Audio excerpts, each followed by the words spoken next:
Conexões Verdes, o nosso podcast sobre saúde e inclusão. Apoio Social Amgen e Alexion, Unidade de Doenças Raras da AstraZeneca. Olá, estamos aqui novamente com mais um episódio do nosso podcast Conexões Verdes, para falar um pouco mais sobre saúde e inclusão, nessa trilha tão especial para nós que é sobre a neuromielite óptica. E neste episódio, estamos com uma queridíssima, doutora Raquel Vassão, ela que é neurologista, lá de BH, bem mineira, oficialmente aquela que ama ser mineira, e que dedica a maior parte da sua vida profissional a estudar e cuidar de pessoas com neuromielite óptica e esclerose múltipla. E hoje a gente vai falar um pouco mais sobre qualidade de vida. Por quê? Porque a gente acredita que é possível, sim, ter qualidade de vida convivendo com um diagnóstico como DNMO. É claro que, como a gente já conversou no outro episódio, existem as peculiaridades e a gente vai falar um pouquinho disso aqui. Doutora, muito obrigada por você estar aqui com a gente. É um prazer enorme a gente poder estar contigo para falar de um assunto que a gente defende tanto, né? Oi, Cleide. Obrigada pelo convite. Obrigada por estar aqui nesse momento comigo. Muito bom poder falar sobre um tema que é relevante para as pessoas que convivem com seus diagnósticos, né? E na NMO, a gente vai discutir um pouquinho sobre as dificuldades de entender o que é a qualidade de vida na NMO, as dificuldades de falta de dados, para variar, sobre o assunto na neuromielite óptica e como que a gente pode ter estratégias para melhorar a própria qualidade de vida de quem convive com NMO. É isso, observem que temas importantíssimos dentro de um tema só, porque a gente tem uma variação enorme, né, de assuntos.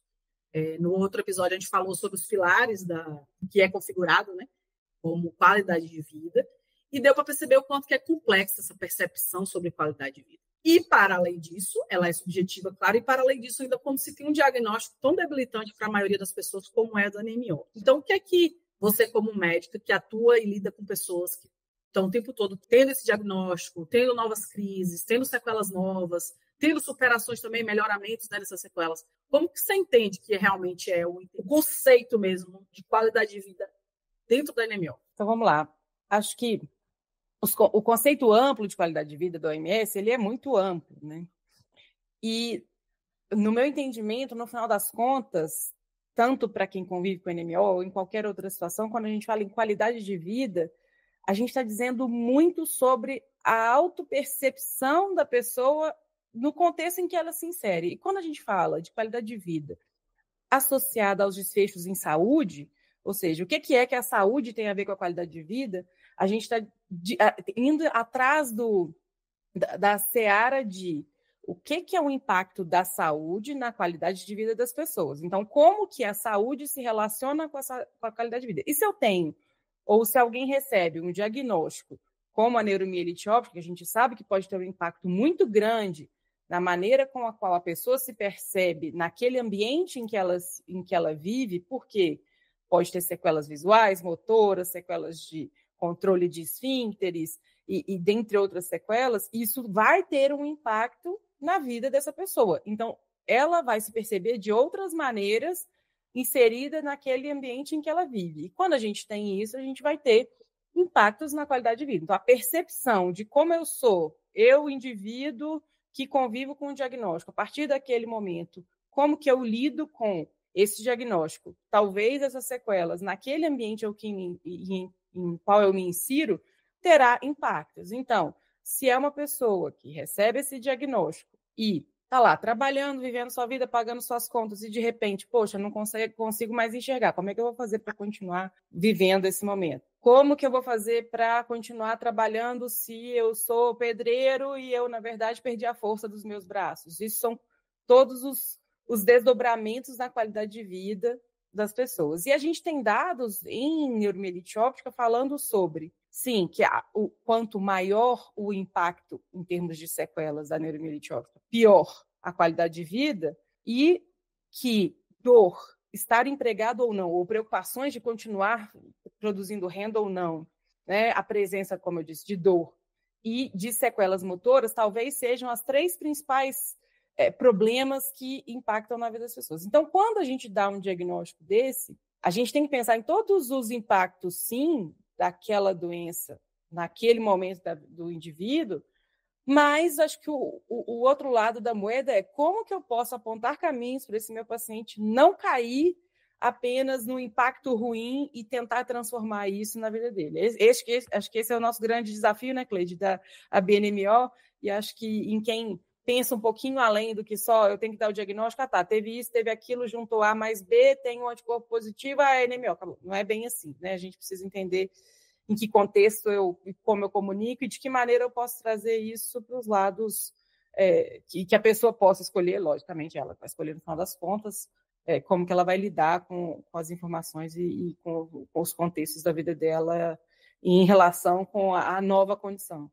Tendo entendimento que a gente já chegou nesse lugar, né, de perceber que para muitas pessoas é uma sensação, né? Eu tenho uma sensação de ter qualidade de vida ou não. Às vezes uma pessoa que tem mais sequelas que outras traz uma fala e um comportamento e uma sensação de estar melhor em qualidade de vida do que outras que às vezes estavam até sem sequelas.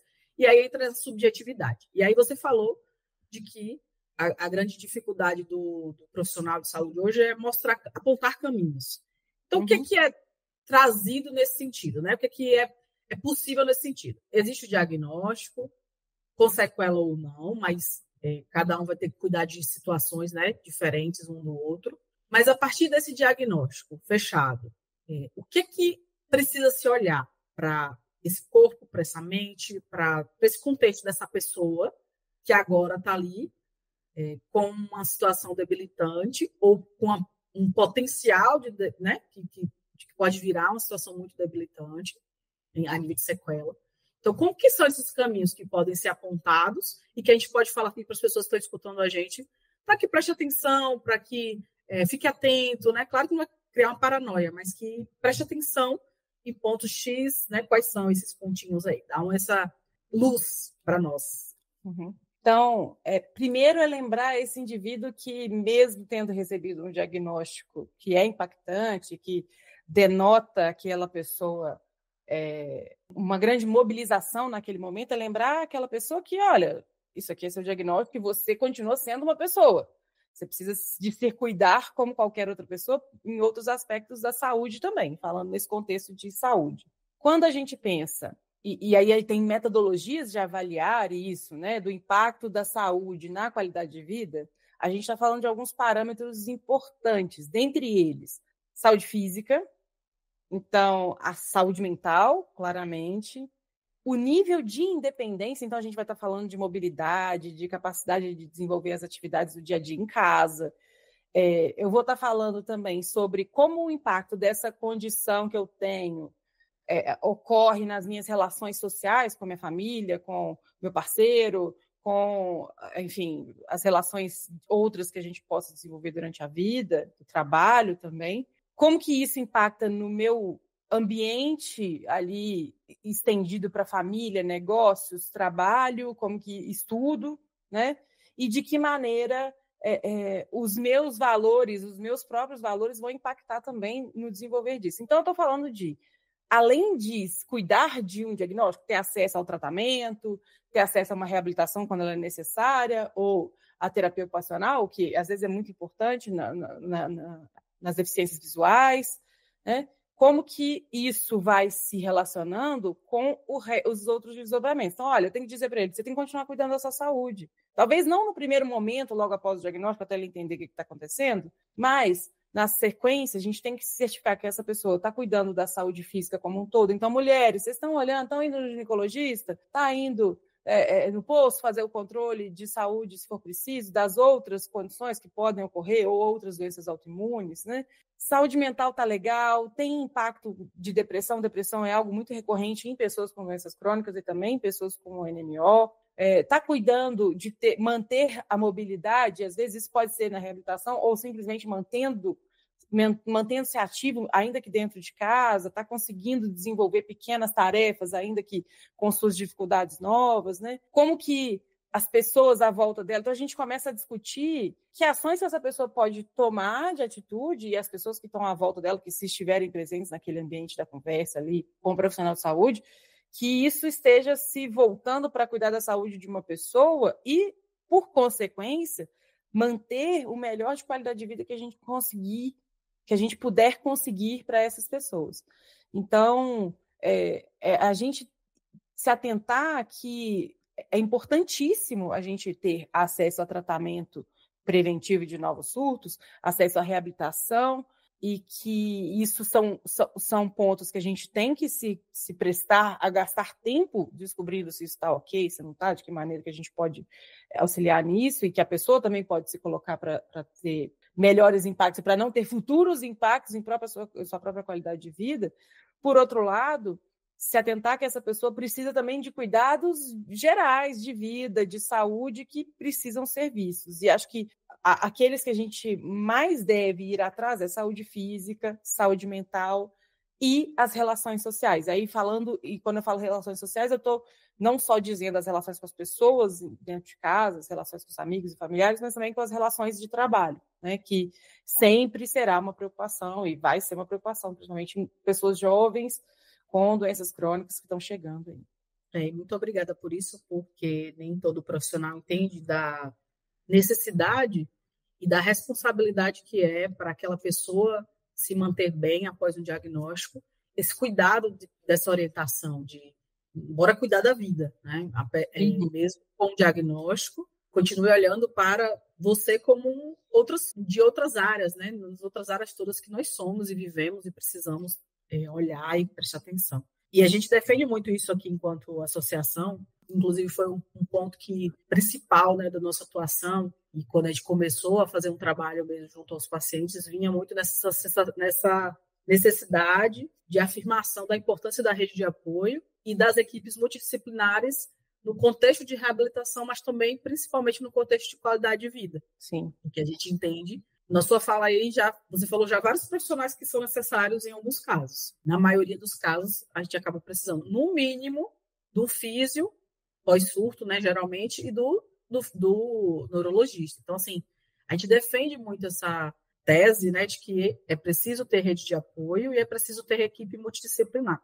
E aí o grande desafio, que aí agora a pergunta que eu vou passar a bola para você falar sobre é como que a gente ajuda pessoas no nosso dia a dia, tanto dentro do consultório, você no caso como consultório, a gente como associação, dando suporte a essas pessoas que não têm acesso ao suporte, sabe? Porque às vezes não consegue, porque mora lá no interiorzinho, não consegue fazer a fisioterapia, às vezes não consegue perceber que está se deprimindo, né? Em alguns casos é depressão mesmo, mas outros é uma deprime emocionalmente, né? Temporariamente. Então as pessoas não têm essa percepção ou não têm realmente esse suporte, e aí vem esse desafio da saúde pública, né? Você que atua no SUS sabe bem disso. Como que é para você como profissional que vê esses casos na tua frente, assim?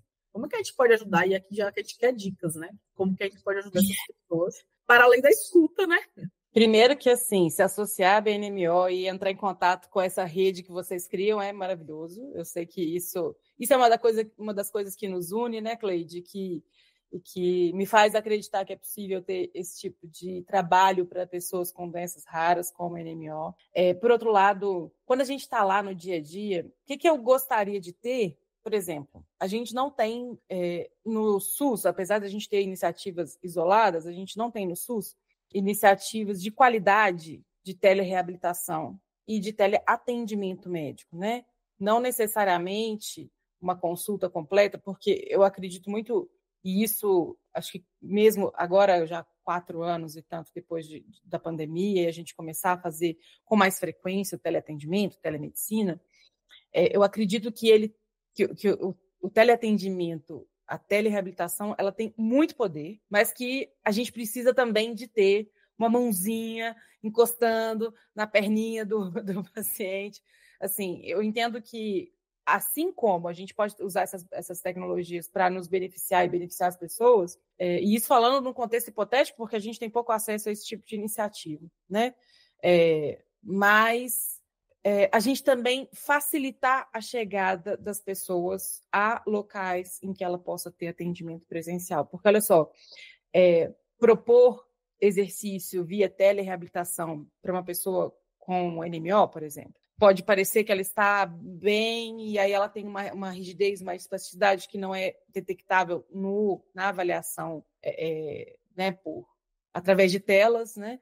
E existem coisas que as pessoas precisam, e ainda que nem sempre consigam, precisariam de ter esse contato com o profissional para uma avaliação direta, 1 a 1, que isso também é uma dificuldade. Então, assim, quando eu estou lá no meu Suzão, aqui em BH, atendendo, e a gente atende, assim, né, o hospital que eu trabalho atende 90% das cidades mineiras, assim, né? Ou seja, 90% das cidades mineiras mandam pelo menos um paciente para o hospital, né, pelo menos uma vez por ano. Então, a gente tem meu país, Minas Gerais, com 853 cidades, e quando a Cleide diz que eu sou muito mineira, eu sei até esse número mesmo.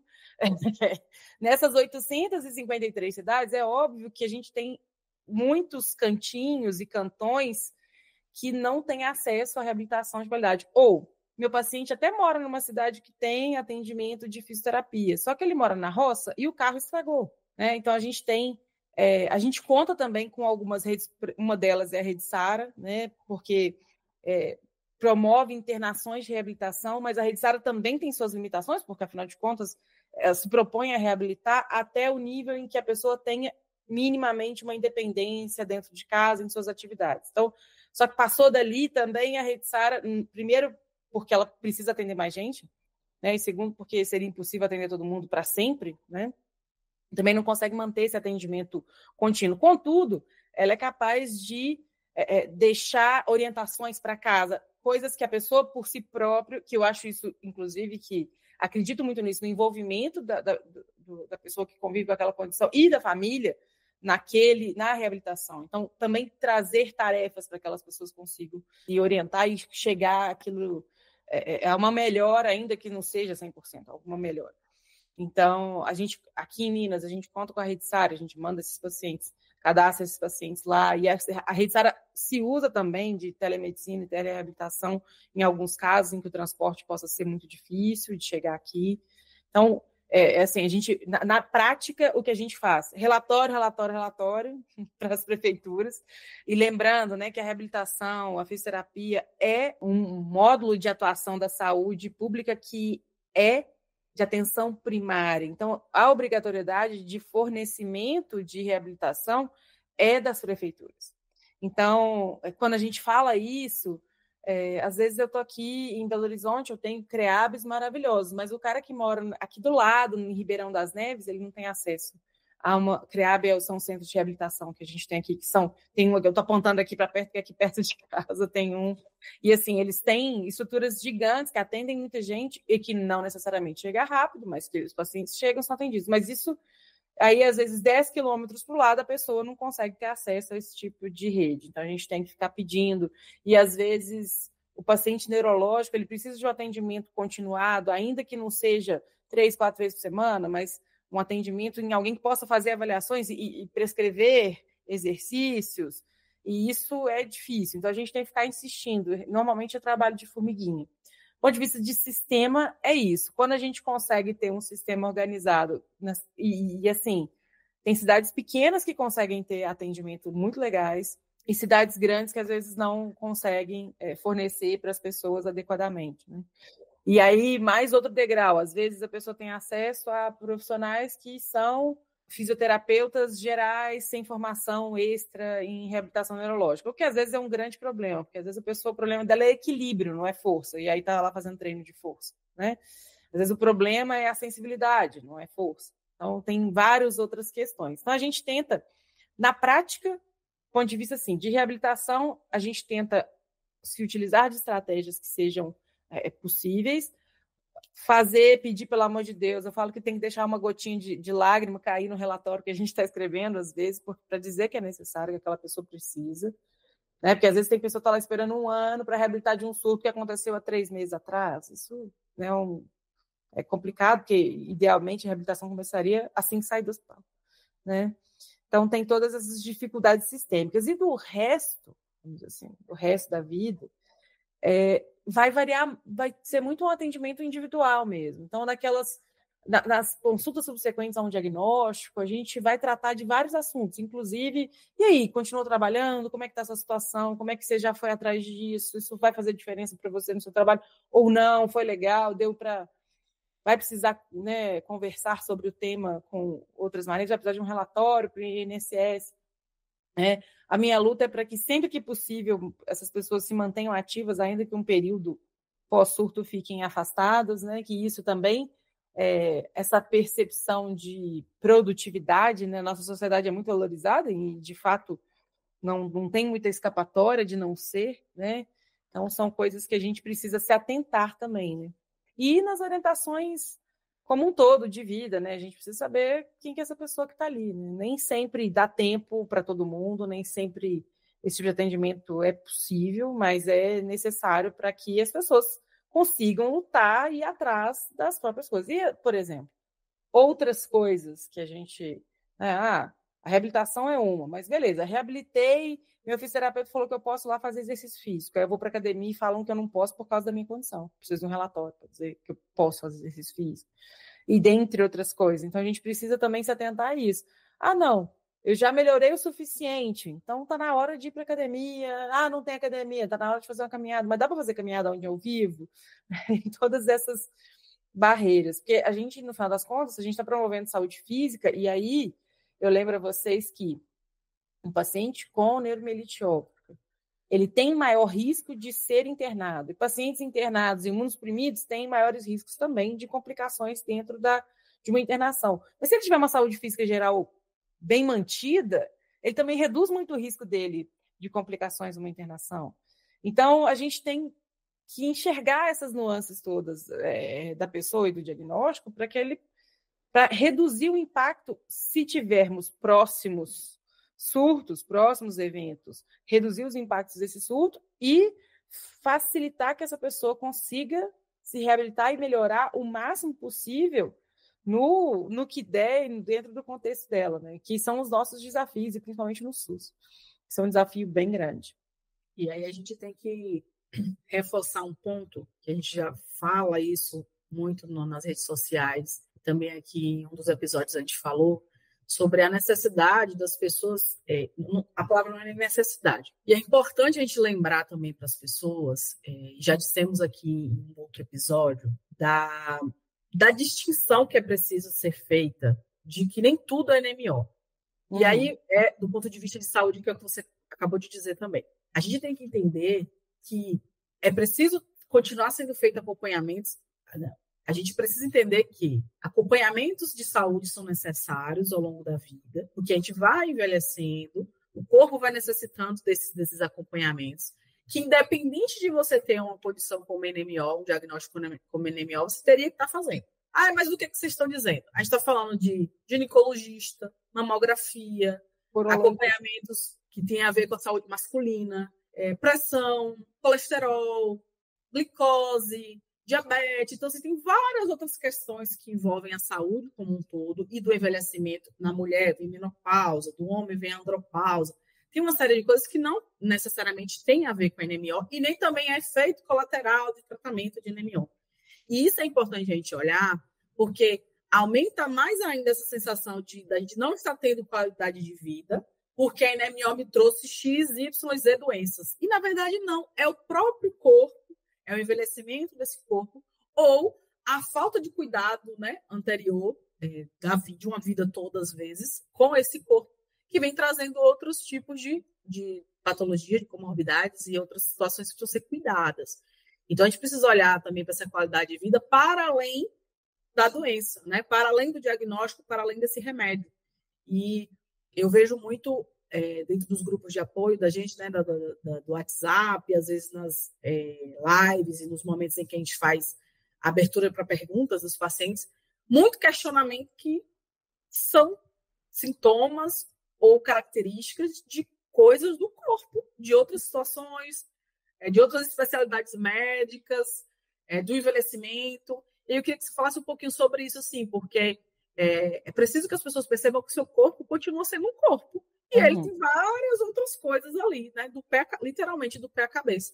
E não é só sobre a NMO, o que vai trazer essa sensação e esse entendimento sobre qualidade de vida. Então, vou começar contando um caos.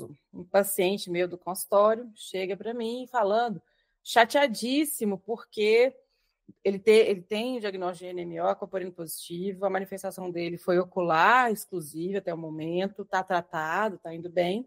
é um cara que chega lá dizendo que está com uma dificuldade de urinar, que ele acha que é um problema da NMO, porque ele ouviu dizer que a mielite pode fazer interrupção da urina, né, do controle da urina. Eu falei, olha, assim, como é que tá seus controles? E o cara tem seus 50 e pouquinho agora. Como é que tá seus controles da próstata? Que controle da próstata? O urologista, né? Como é que foi a última vez que foi lá? Ou uma pessoa que tem acesso, que tem plano de saúde, assim, que só falta carregar no colo se a gente pedir alguma coisa. Então, ele olhou para mim e falou assim, não lembro qual foi a última vez que fiz. Eu falei, então, meu querido, vamos conversar sobre isso, né? Assim, a gente precisa entender e você precisa ver.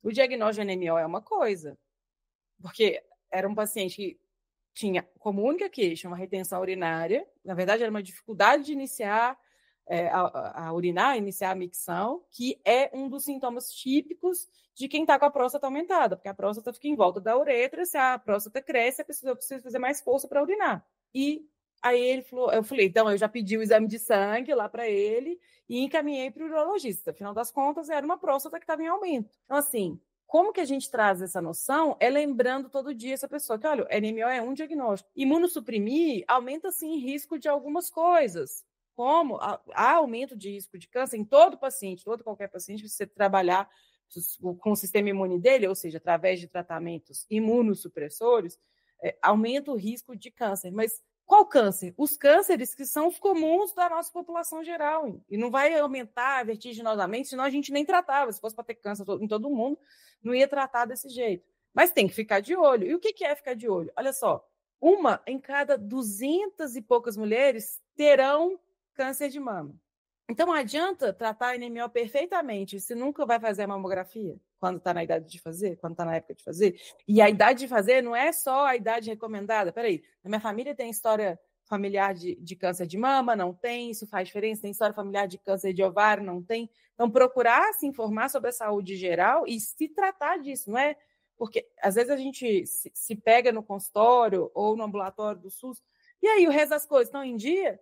Ah, tem 10 anos que eu não vou. Isso, assim, é muito comum e a gente... E olha que a gente fala, já fez, já foi, vou fazer. Não pode deixar o ser humano que está por trás de alguém que ganhou um carimbo de um diagnóstico deixar de lado, porque você não... Sim, interromper esses acompanhamentos também é aumentar a sua chance de ter outras complicações. E aí, às vezes, a gente dá o diagnóstico de NMO em pessoas ali que estão entre os 30, 40, em sua média e tal, às vezes mais jovens, às vezes mais velhos. Aí vem o diagnóstico de diabetes. Mas a diabetes não necessariamente é porque usou corticoide por um tempo.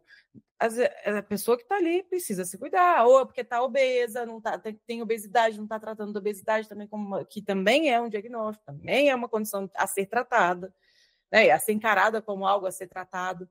E as pessoas, às vezes, vão deixando isso um pouco de lado. E olha só, um paciente com obesidade que tem NMO também vai ter outras complicações na hora que a gente vai falando de precisar cuidar da saúde física, né? Então, não tem muita escapatória e trazer essa consciência de que, olha, você é um ser humano muito mais, ainda bem, muito mais complexo do que só um dos diagnósticos que você tem ou que terá na vida, né? Porque uma certeza durante a vida a gente vai carregar alguns com a gente. E o envelhecimento está aí para todo mundo. Então, imunossuprimido ou não, você precisa cuidar das outras coisas, né? Então, tem que olhar para esse ser humaninho que está atrás desse carimbo de NMO, do CID, que se quiser dar e tudo mais, e olhar para a saúde como um todo. E a saúde como um todo inclui saúde mental, e a saúde como um todo inclui saúde física, né? E aí isso tudo reflete muito na qualidade de vida. A gente sabe que... outro ponto, né? Tem pacientes, às vezes, que convivem com dores que não necessariamente são da neuromielite óptica. Algumas dores, sim, têm correlação com mielites que aconteceram, com neurites que podem ter acontecido, mas não é infrequente que a gente encontre pessoas que se queixam de dores que não estão olhando também para os outros lugares do corpo que podem estar ocasionando dor. Então, chegou uma paciente recente também, outro caso, né? Adoro contar caso também. Chega uma paciente falando que está com uma dor abdominal, dor no abdômen, que acha que é uma mielite. O médico do posto falou que devia ser culpa da NMO, mas era uma dor abdominal que acontecia logo depois de comer. Era uma dor que vinha, que tinha uma correlação com outros sintomas. Aí as pernas estão doendo, é culpa da NMO. As pernas estão doendo porque ela tem uma obesidade grau 3, ela estava com as pernas inchadas, ela estava com essa dor aqui, que muito possivelmente tinha correlação com a vesícula. Então, assim, tem coisas que a gente não pode deixar de olhar para o ser humano que está por trás desse diagnóstico e, ao mesmo tempo, também cuidar para não atrasar esses outros diagnósticos, né? Então, assim, eu estou com uma dor na barriga, isso deve ser problema. Não pode achar que tudo é isso, né? Assim, tem que realmente se informar e ir atrás de atendimento.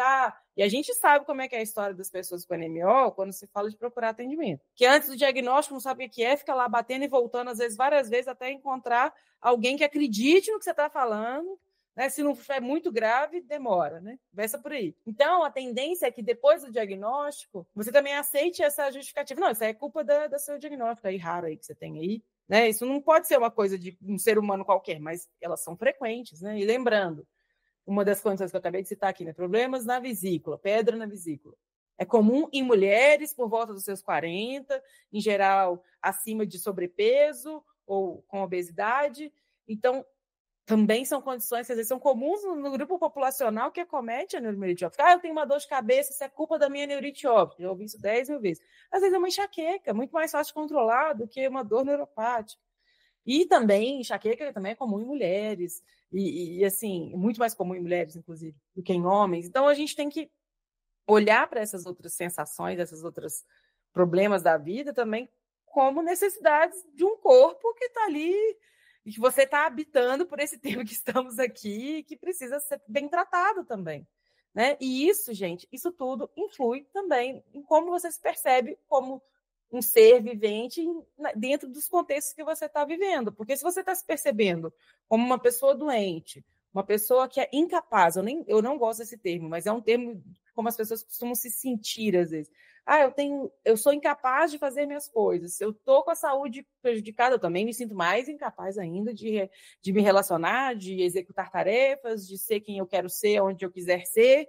E isso tudo, se eu não estou cuidando desse corpo, também vai ter um grande impacto, uma resposta nessas outras percepções do ser humano como ele é, né?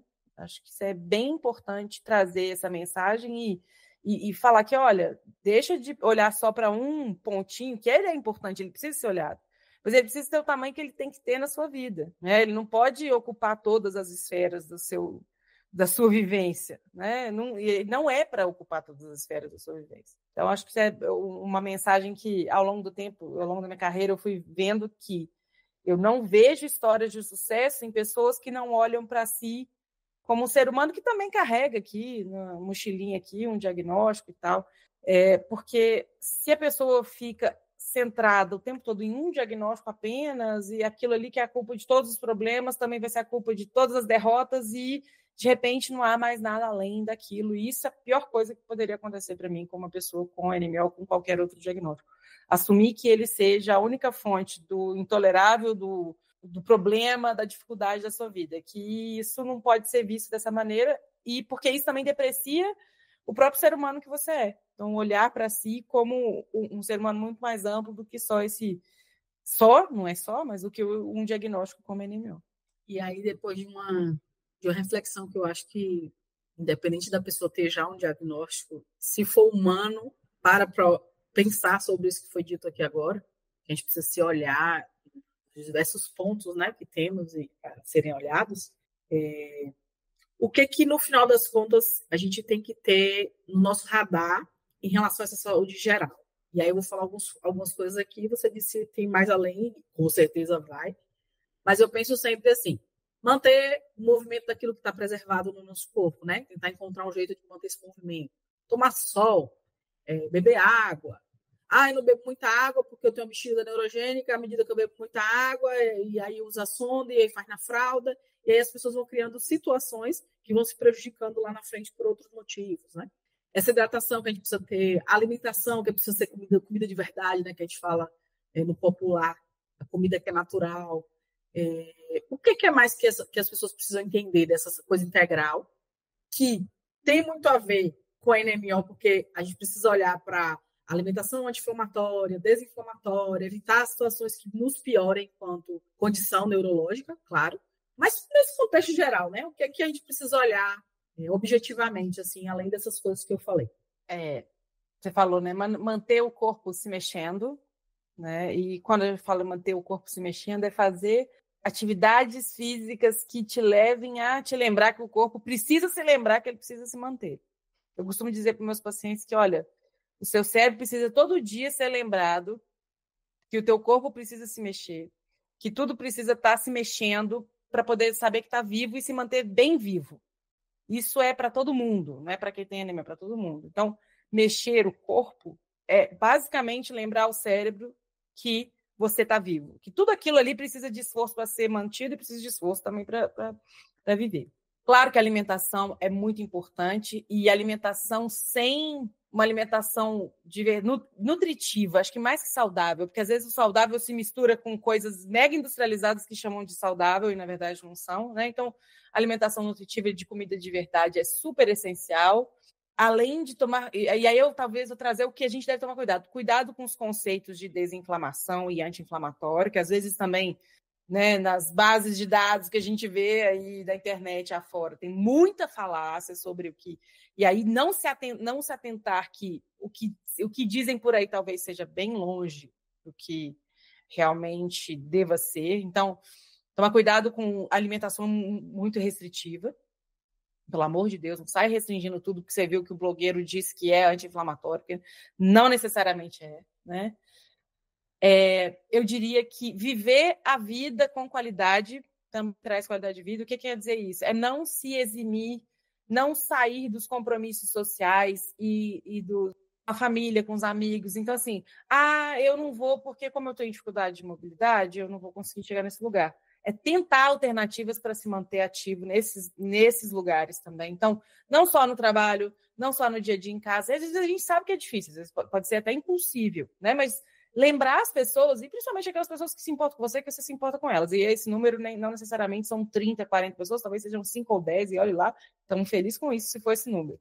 Né? Mas tentar lembrar essas pessoas que, olha, eu tenho uma dificuldade, esse lugar não é legal para mim. Será que pode ser em outro lugar?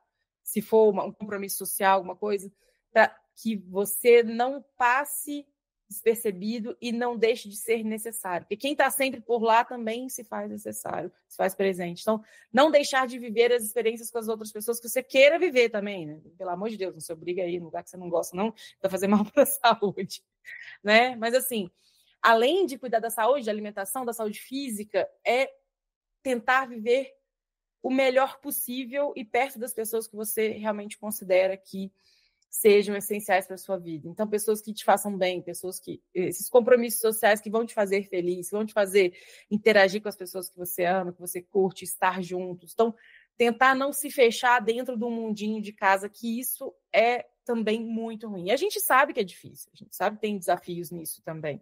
E principalmente para quem tem dificuldade de mobilidade, né? Que não é todo mundo, mas para quem tem, isso pode ser algo que impacta muito nas escolhas que se faz. Por outro lado, também faz muita diferença não viver recluso, né? O convívio social é mais do que sabido que ele é bom para a cognição, bom para a saúde mental, bom para essa autopercepção de valor de si próprio nesse contexto em que se vive.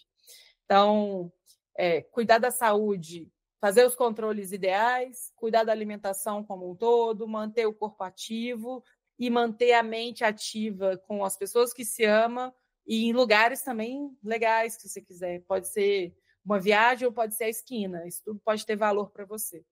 Acho que são coisas que a gente precisa lembrar. Lembremos sempre dessas coisas. E por último, não deixar de tratar as coisas que te incomodam. E aí eu vou falar de dor, porque eu sei que dor é uma grande queixa. Né? Então, o tratamento da dor e o tratamento da dor física, neuropática, é um tratamento difícil, complexo, que... eu tentei um remédio, me fez mal, não tento mais nada. Não é assim. Normalmente, quando precisa de remédio, é mais de um remédio. Tem intervenções de fisioterapia, intervenções de neurocirurgia para as dores neuropáticas. Existem coisas, não são para todos, não são para todos os pacientes, mas existem possibilidades de tratamento. O SUS oferece a grande parte deles, não todos, tá? Mas existem possibilidades de tratar dores crônicas, físicas, neuropáticas de muita dificuldade de tratamento, que isso tem um impacto muito grande na vida de quem tem neuromielitíase. E ir atrás também de entender se essa dor é sequela de NMO ou não é, ou se são outras dores, né? Lembrar de novo desse corpinho aí que ele pertence, que ele vai muito além disso, né? Então, acho que as coisas que têm mais impacto, a gente falou de algumas delas aqui, né? A saúde física como um todo, a saúde mental como um todo, essa percepção de valor na sociedade, no meio que você convive, né? E como manter isso. E acho que cuidar também do corpo de maneira ampla, das dores de maneira ampla, porque tem dores físicas e não físicas, a gente tem que lembrar disso também, né? E acho que, no geral, para atingir uma boa qualidade de vida, é uma costura que ela vai depender muito de cada um e de como o meio que ela convive a aceita ou não, e de que estratégias essa pessoa dispõe para poder se livrar daquilo que não traz qualidade de vida, né? Então, e nisso eu vejo muito valor na BNMO, porque consegue mostrar caminhos, apontar caminhos para muitas pessoas, e isso acho que é um valor que eu gostaria que mais gente pudesse ter acesso e pudesse, pelo menos, criar estratégias para si próprio. E entender também que, acho que, por último, um pouco de viagem, mas um pouco de auto-perdão, sabe? De se permitir falhar, se permitir sofrer, se permitir entender o momento, viver aquele momento e ultrapassar essas barreiras também, não ficar só nelas, né? Não ficar só no momento de sofrimento e tristeza que um diagnóstico acaba impondo. Isso é nada mais do que justo, mas, e de novo, ter ferramentas e estratégias para sair disso é essencial. E não é simples, mas é possível. Muito preciosa a sua fala, porque a palavra é essa mesmo, é estratégia. Qual é a estratégia que você vai buscar agora para fazer sua vida ter qualidade de vida, digamos, nessa redundância, após um diagnóstico como NMO e após possíveis sequelas que tenham acontecido, né? Ah, mas eu não sei pensar essas estratégias. Então procura a rede de apoio, então procura as pessoas que já viveram isso que você viveu. Pessoas que talvez não viveram aquilo, e às vezes, porque a pessoa justamente está de fora, ela consegue te trazer várias possibilidades. Então, é importante a gente entender que a qualidade de vida ela também perpassa pela rede de apoio, e essa rede de apoio não necessariamente, é porque minha família não me apoia. Então, busca uma rede de apoio que vai te trazer esse apoio necessário, né, essa compreensão, ou o que você precisa naquele momento, que às vezes é só escuta mesmo, para que você consiga alcançar esse lugar de estar bem consigo, de estar bem... alguns falam da paz interior, né? Eu acredito difícil essa paz interior nesse sentido amplo e romântico da coisa, mas é possível, sim, você entender e internalizar que é um momento e que existem situações naqueles momentos e que tem estratégias possíveis. Eu não alcancei, não cheguei nessa estratégia, mas ela com certeza existem possibilidades por aí e que às vezes você precisa conhecer pessoas que já viveram essa possibilidade ou que conhecem essa possibilidade. Então, conversem com seus médicos. Meu médico não tem muito tempo. Porque às vezes está muito corrido dentro do consultório, mas veja alguém dentro da equipe desse médico, veja outras pessoas, veja na sua igreja, a rede de apoio das associações. Existem pessoas dispostas e disponíveis a te dar esse suporte, esse apoio, e que, como eu falei, pode ser que não seja na família. E está tudo bem. Então, agora, você como uma pessoa que tem consciência sabendo desse diagnóstico e tendo consciência de que você quer estar bem, procure, né, esse apoio. Então, para a gente encerrar aqui, que já estamos indo para o final do nosso episódio, a doutora Raquel gosta dos causos, como ela mesma já disse, e é um formato que a gente também traz aqui para Conexões Verdes. Tanto é que estamos falando de conexões, né? E conectam as pessoas, principalmente são as histórias, né? As vivências, o que a gente entende que veio fazer também nesse mundo. E aí eu queria que se você tem agora alguma história de esperança, né, para contar para a gente, alguma coisa que você gostaria de trazer de real, que você viu, que você vivenciou, que você presencia, alguma coisa que você entende que seria importante trazer para compartilhar para essa comunidade de pessoas que convivem direto ou indiretamente com o NMO ou que estão tendo o primeiro contato, né, em informações sobre anemia aqui nesse nosso podcast, o que é que você teria de uma história para trazer para a gente, para além dessas que você já trouxe? Falando em caos, né? Eu comecei aqui antes, a gente está gravando, contando para vocês um caos, né? Um caos que eu vi, eu já estou há mais de 10 anos vendo, atendendo, assistindo histórias e pessoas com diagnóstico de anemia, né? E eu já vi muita coisa. Eu acho que eu aprendi muito. Ver cegos voltarem a ver são coisas que são, às vezes, muito impactantes na minha vida.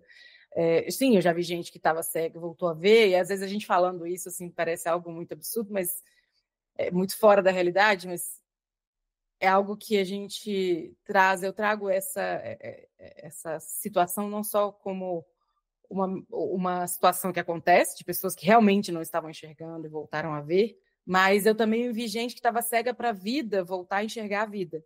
E uma das histórias de pacientes que eu acompanho que mais mexeram comigo foi, primeiro, ver uma mãe chegar para nós com uma paciente, uma filha, adolescente, que estava desidratada, vomitando, e que ninguém sabia o que tinha com essa menina. Chamaram a menina de bulímica, chamaram a menina de tudo quanto é tipo de coisa, e o problema era todo psiquiátrico, segundo constava, e era uma síndrome da área pós-extrema. Isso eu acho que é uma coisa que a gente vê isso frequentemente, as pessoas são acusadas quase, né, de provocar vômitos incoercíveis, vômitos que não resolvem com nada, né? E uma menina que sofreu muito, teve muitos surtos antes de conseguir chegar a um tratamento e conseguir enxergar que a vida dela podia continuar. Então, essa é uma menina, né, assim, que me marcou muito, que a gente viu essa história toda acontecer e que começou há mais de 10 anos, ela tinha 11, 12 anos, quando começou a ter as primeiras manifestações, e hoje já é uma mulher que está se formando, está namorando, está terminando uma faculdade, e que conseguiu sair de um lugar em que fez 15 anos, uma festa de aniversário dentro de um hospital, mas que conseguiu também sair desse mundo que, será que eu vou ter o meu próximo aniversário? Que era uma dúvida, né? Agora eu quero saber como é que vai ser quando eu casar e tiver meus filhos, que risco que eles vão ter, e eu trabalhando, como é que eu faço para lidar com isso? E, assim, uma pessoa que teve oportunidade de ter um diagnóstico, claro, mesmo que com suas dificuldades, oportunidade de ter os tratamentos dos seus surtos adequadamente, que também é uma dificuldade no Brasil, né? Ter acesso a não só a metilprednisolona, como a plasmaféresis a tempo certo, né?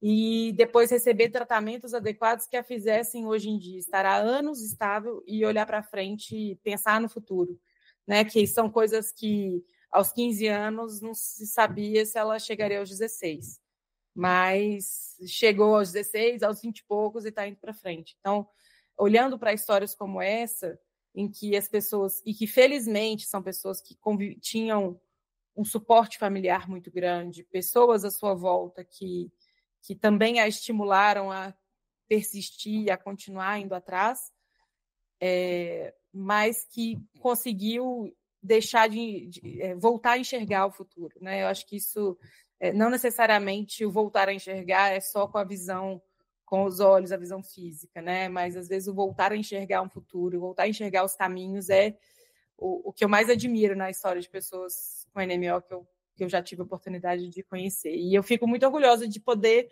pelo menos, ser um atuante nesse caminho, como, né, movimentar um pouquinho as pecinhas do jogo para isso poder acontecer, né?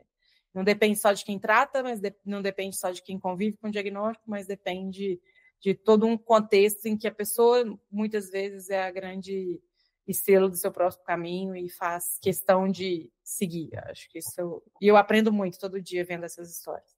Doutora Raquel, muito obrigada por você ter vindo aqui contar essas histórias que para nós são muito importantes, e a gente vê que não é só aqui em casa que acontecem as coisas, né? Dentro do contexto geral, na vida das pessoas com NMO acontecem várias coisas muito parecidas, de doenças crônicas em geral, de doenças raras, Mas quando a gente começa a ouvir de outras pessoas histórias, a gente percebe que não é só sobre a nossa grama, né? Existem gramas de todo mundo aí pelos seus quintais, né? Então, muito obrigada por você ter essa sensibilidade com seus pacientes, e eu sei que tem, por você se dedicar tanto a estudar, a pesquisar NMO e esclerose, né, que a gente já falou aqui, mas um ponto muito, vamos ser bem puxa a sardinha, né, para o nosso lado, pela NMO em si, por tudo que você faz, por tudo que você desenvolve, por tudo que você entrega para os seus pacientes, os mineiros que estão aí também, para aqueles que, para além de Minas Gerais, também tem seu cuidado. Então, muito obrigada também por vir aqui, trazer um pouquinho dessa sua experiência, da tua história, para a gente poder te conhecer um pouquinho mais e também aprender contigo. Muito obrigada de verdade. Obrigada a você, Cleide. É sempre uma boa experiência falar, pensar e utilizar os nossos conhecimentos para compartilhar e aprender umas com as outras aqui. Eu estou sempre à disposição. Conta comigo. A gente está sempre...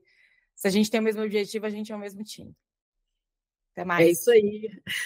Obrigada. Obrigada a você que está aí do outro lado ouvindo a gente. Continue aqui na nossa trilha sobre NMO, nosso podcast Conexões Verdes. E a gente se vê no próximo episódio. Tchau, tchau. Conexões Verdes, o nosso podcast sobre saúde e inclusão, chega ao fim. Agradecemos a todos por nos acompanharem nessa jornada de aprendizado e reflexão. Não se esqueça de compartilhar o episódio com amigos e familiares e de nos seguir nas redes sociais para ficar por dentro de todas as novidades. E fique ligado, em breve teremos mais episódios e conteúdos especiais sobre a NMOSD. Até a próxima! Apoio Social Amgen e Alexion, Unidade de Doenças Raras da AstraZeneca.